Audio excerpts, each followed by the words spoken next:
"Sir, can I have your leftovers?" And then John Neely Kennedy saw something that made him call for help. It started with a voice so soft it could have been carried away by the wind. "Sir, a broken bar, can I have your leftovers?" Senator John Neely Kennedy, a man known more for his sharp wit on Capitol Hill than moments of quiet reflection, froze with his fork midair. He was seated at a small café tilde copyright just outside Baton Rouge, Louisiana, where the late afternoon sun spilled golden light across tables half filled with diners. Kennedy turned his head and saw him, a young boy, no more than 10 years old, his clothes rumpled, his shoes worn thin, his eyes wide with the kind of hunger no child should ever have to know.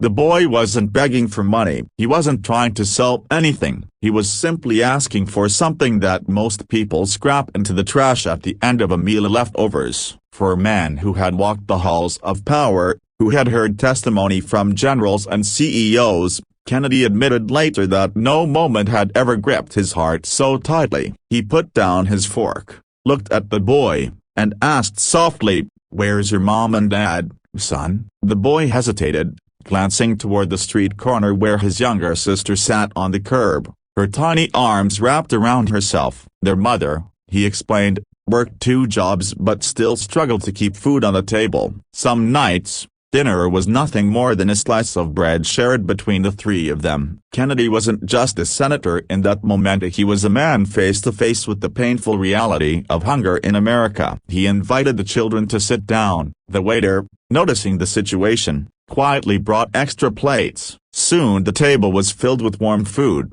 chicken, vegetables, cornbread. The boy ate quickly at first, then more slowly, as though savoring every bite, as though unsure when the next meal would come. Other diners watched in silence. Some turned away, uncomfortable, but others began calling waiters over, ordering extra plates, and sending food to the children. What began as one act of kindness started to ripple outward. After the meal, Kennedy did something the children didn't expect. That he pulled out his phone, not to take a photo, not to post a story. He made a call, to friends, to colleagues, to organizations he knew could move quickly. Because, as he would later say, "If one child in my state has to ask for leftovers, that's one child too many." What followed in the days after that café tilde copyright encounter was nothing short of extraordinary. Kennedy's office coordinated with local shelters and food banks to provide immediate relief for the family. But more than that,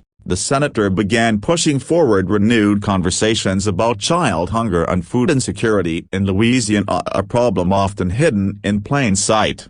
He met with nonprofit leaders, church groups, and local businesses, urging them to think about hunger not as someone else's issue, but as a community's responsibility. "We're not talking about politics," he told them. "We're talking about children, hungry children." The story of that little boy and his sister began to spread, first through the café tilde copyright as patrons, then across social media, and eventually into the halls of Washington. Messages poured in from across the country. Parents who had been through the same struggle, teachers who had bought groceries for their students, strangers who wanted to help but never knew where to start. But behind the headlines and sound bites, there was still the simple human story: a boy who wanted nothing more than scraps of food, a broken bar, and a leader who stopped long enough to see him. The challenge Kennedy faced was bigger than one child, bigger than one family. Hunger is a systemic issue rooted in poverty, wages, housing, healthcare. No single phone call can erase it. And yet, as Kennedy himself admitted, change often begins with the smallest spark. One voice, one question, one plea: "Sir, can I have your leftovers?" Weeks later, reporters asked Kennedy what struck him most that day. He didn't mention politics or policy. He didn't talk about statistics or legislation. He simply said, it was the look in that boy's eyes. Hunger shouldn't be what defines a child's future. If we can't come together to fix that, then what are we even doing here? The story leaves us with the sobering but inspiring truth: sometimes the most powerful moments don't happen in marble halls or under bright lights. They happen in ordinary places: a café tilde copyright, a street corner where one person chooses to listen, to act, to care. And for that boy, for his sister, and perhaps for countless others who will benefit from the wave of compassion that followed, A simple question turned into a turning point.